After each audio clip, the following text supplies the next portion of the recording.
Iyi nkuru navuga ko ishimishije cyane kuri uyu mugoroba ku itariki ya 24 ukwezi kwa 2026.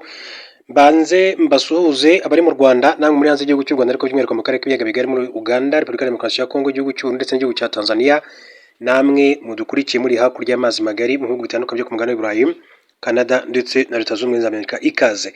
Maze iminsi mbagezaho zimwe mu nkuru zitandukanye kuri Madame Ingabire Victoire Umuhoza, ni umunyapolitiki utavuga n'umutetsi w'igihugu cy'u Rwanda ufungiye Mageragere muri gereza nkuru ya Nyarugenge.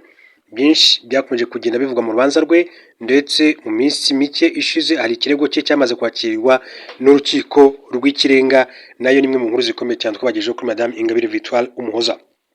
Hanyuma sinzi namwibuka neza inkuru nigeze kubagezaho mu byatambutse aho umuhungu wa Madame Ingabire Victoire Umuhoza witwa Remy Amahirwa wo muri Leta Zunze Ubumwe za Amerika yavugaga yuko nyina afunze ku mpamvu za politiki, ariko kandi ko asaba ko Leta Zunze Ubumwe za Amerika zakira igitutu ku gihugu cy'u Rwanda kugira ngo babashe kuba barekura nyina umubyara. Gusa ikiriho navuga ngo notebye cyangwa se cyo kwitondera ni uko ubutabera bw'u Rwanda n'ubundi busanzwe bwigenga, kandi ni kenshi bagiye bagaragaza ko azahabwa ubutabera mu buryo bukomeye cyane. Mu minsi mike ishize rero uwitwa Dr Rugirashebije Minisitiri w'Ubutabera mu gihugu cy'u Rwanda yahuye na Remy Amahirwa amusaba ko nyina yazahabwa ubutabera bwuzuye cyangwa se nyina yazarekurwa ngo kuko afunzwe ku mpamvu za politiki. Mu buryo butunguranye rero amakuru atugezeho mbere gato yuko ndaza kwinjiramo nyirizina, banze mbahe indi nshamake y'amakuru y'ingenzi, hanyuma tone kugaruka kuri inkuru ivugwa kuri Madame Ingabire Victoire Umuhoza. Reka mbanze nce mu gihugu cya Canada babwire ko babiri begere Perezida Felix Tshisekedi bagiye kujyanwa mu nkiko, umuryango utegamiye kuri leta Urgence Democratic Republic of Congo ku bufatanye n'inshingano n'imiryango 20 iharanira uburenganzira bwa muntu n'imiryango 10 y'abahohotewe, watangaje ko ugiye kuregera abayobozi ba Canada abaturage bayo bakomoka muri Repubulika ya Demokarasi ya Kongo, uwitwa Lisette Kabanga ndetse na Jean Claude Bukasa kubera uruhare rwabo mu guhonya uburenganzira bwa muntu muri Repubulika ya Demokarasi ya Kongo. Itangazo ryashyizwe ahagaragara risobanura ko aba bantu bombi begere Perezida Felix Tshisekedi ari bo bayobora inama y'igihugu yo kurwanya ibyaha bikorerwa kuri internet CNC, urwego rwashinzwe muri 2023 bivuga ko rugiye kandi kurwanya ibyaha nk'ibi ariko rushinjwa guhinduka igikoresho cya politike.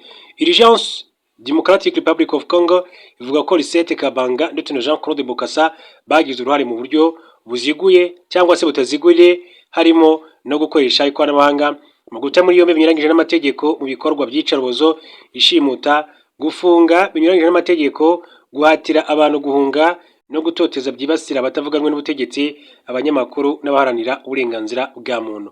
Uyu muryango washingiye ku mategeko ya Canada n'amasezerano mpuzamahanga yashyizweho umukono na Canada, ategeka rero gukora iperereza, gukurikirana ndetse no kohereza abakekwaho ibyaha bikomeye ahakorewe ibyo byaha.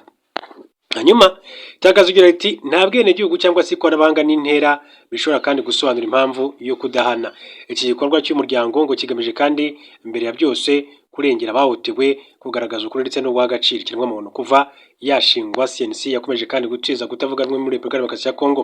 Mu bantu barenga harimo imiryango 10, imyirondoro y'abayigize yagizwe ibanga ku mpamvu z'umutekano n'imiryango myinshi cyane mpuzamahanga itegamiye kuri leta.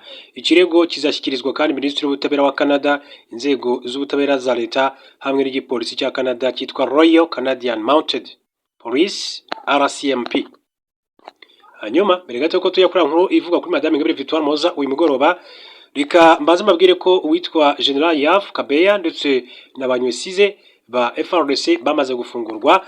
Makuru aturuka muri Repubulika Iharanira Demokarasi ya Kongo avuga ko General Jean Claude Yave Kabeya ndetse na Pierre Besunyize bari bamaze igihe bafunzwe barekuwe by'agateganyo. Lieutenant General Jean Claude Yave Kabeya wabaye umwe mu bizerwa ba Perezida Felix Tshisekedi kuva 2019 ubwo yajyaga ku butegetsi, yari yatawe muri yombi muri Kamena 2025.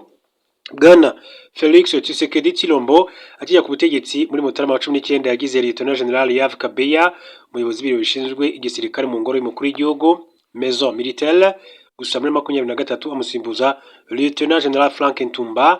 Tumba nawe ari mu bageneral ba FARDC bamaze igihe bafunzwe bakekwa ibyaha birimo gucura umugambi wo guhirika ubutegetsi bwa Perezida Felix Tshisekedi. General de Brigade Pierre Bamwesize woze ari umuyobozi wungirije w'ibikorwa bya gisirikare muri teritwari ya Dungu muri ntara ya Haut-Uele we yarafunzwe kuva mu mpera za Gicurasi 2025 nyuma yo gutabwa muri yombi n'urwego rushinzwe iperereza muri Repubulika ya Demokarasi ya Kongo. Uyu amakuru kandi avuga ko yarafunzwe azira kuba yarigeze kandi kuba umuntu wa hafi wa Joseph Kabila, dore ko yahoze ari umurinzi wihariye w'uyu munyapolitiki wahoze ari perezida wa Repubulika Iharanira Demokarasi ya Kongo. Lieutenant General Jean-Claude Yave Kabeya na General de Brigade Pierre Bonyesuje nyuma yo kurekurwa kandi by'agateganyo, makuru avuga ko bagomba gukomeza gufungishwa ijisho ariya i Kinshasa mu murwa mukuru wa Repubulika ya Demokarasi ya Kongo. Ikaze rero muri amakuru yacu ku buryo burambuye tureba isezerano Ministre w'ubutabera Dr Ugira Shebuja ku muhungu wa Ingabire Victoire Muhoza witwa Remy Amahirwa wasabye ko nyina yafungurwa. Ministre w'ubutabera akanava intumwa muri ya leta Dr Emmanuel Ugira Shebuja yijeje umuhungu w'umunyapolitiki Ingabire Victoire Muhoza ko nyina azahabwa ubutabera bunyuze mu mucyo.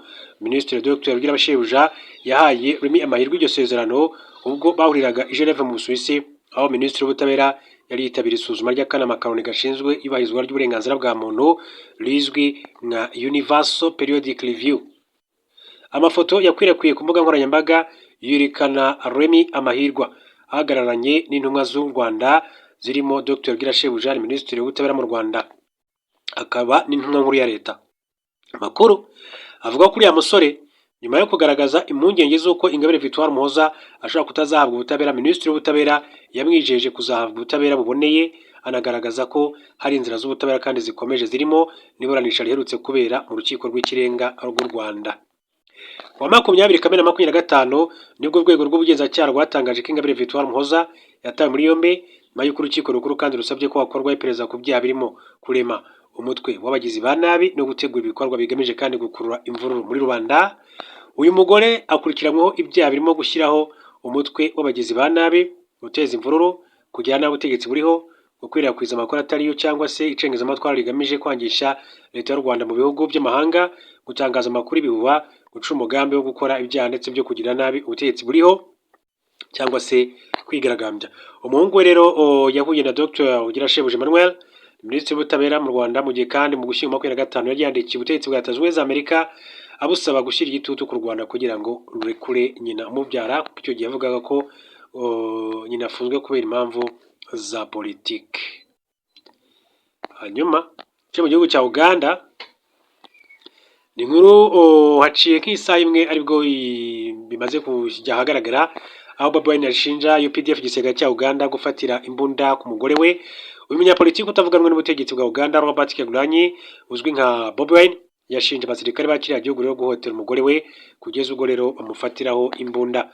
Robert Kyagulanyi mu butumwa yanditse ku mbuga nkoranyambaga ze yavuze ko mu ijoro ryakeye ariko abasirikare babarirwa mu magana bateye urwo rwero mu gace ka Magere. Yavuze ko abenshi bari bambaye impuzankano za CFC, umutwe w'ingabo zidasanzwe, mu gihe abandi bari bambaye impuzankano isanzwe ya PDF naho abandi bambaye imyambaro isanzwe. Yunzemo ko abenshi ngo bari basinze. Robert Kyagulanyi yavuze ko nyuma yo kwinjira mu rugo rwe bamenye imiryango bakinjira kandi mu nzu ku mbaraga, birangira kandi bafatiye imbunda ku mugore witwa Barbie Kyagulanyi. Ati bafatiye imbunda ku mugore wanjye bamusaba kuvuga aho mperereye, bibye amafaranga, inyandiko nyinshi z'agaciro ndetse n'ibikoresho byose by'ikoranabuhanga, batwaye telefoni, mudasobwa zigendanwa, imigozi, system ya internet, system ya CCTV, imizindaro n'ikindi cyose cy'ikoranabuhanga bashoboye kugezaho amaboko yabo y'ubugizi bwa nabi. Robert Kyagulanyi yashinje kandi abasirikare ba UPDF binjiye mu bice byose by'inzu harimo no mu gisenge, basiga bangije byinshi kandi basenya ibintu hafi byose. Ati bafashe telefoni umugore wanjye bamuhatira kwicara hasi, hanyuma bamutegeka gukuramo ijambo banga, arabyanga, bamunize, baramutuka, bamukuyemo umupira ku ngufu maze baramufotora bavugaga mu runyankore bamubaza impamvu yashyingiranwe n'umuganda n'impamvu twatinyuka guhangana na Perezida Yoweri Kaguta Museveni. Ntacyo leta ya Uganda irasubiza ku byo Bobi Wine avuga kugeza magingo ngahe. Ku wa 15 Mutarama ubwo muri Uganda habaga amatora y'umukuru w'igihugu, Robert Kyagulanyi yakunze kandi gushinja inzego z'umutekano za kiriya gihugu gutera urugo rwe ndetse no guhutaza umuryango we. Umuryango umwe bw'Uburayi ku wa 5 wihanije leta ya Uganda wiburira ko guhotera Bobi Wine bishobora kugira ingaruka kuri demokarasi y'igihugu cya Uganda. Robert Kyagulanyi avuga ko kuri ubu umugore we ari kwa muganga aho arwariye ihungabana ryo ku mubiri ndetse n'iryo mu mutwe, nk'uko uyu munyapolitike utavuga rumwe n'ubutegetsi bwa Yoweri Kaguta Museveni yakomeje kugenda abigaruka.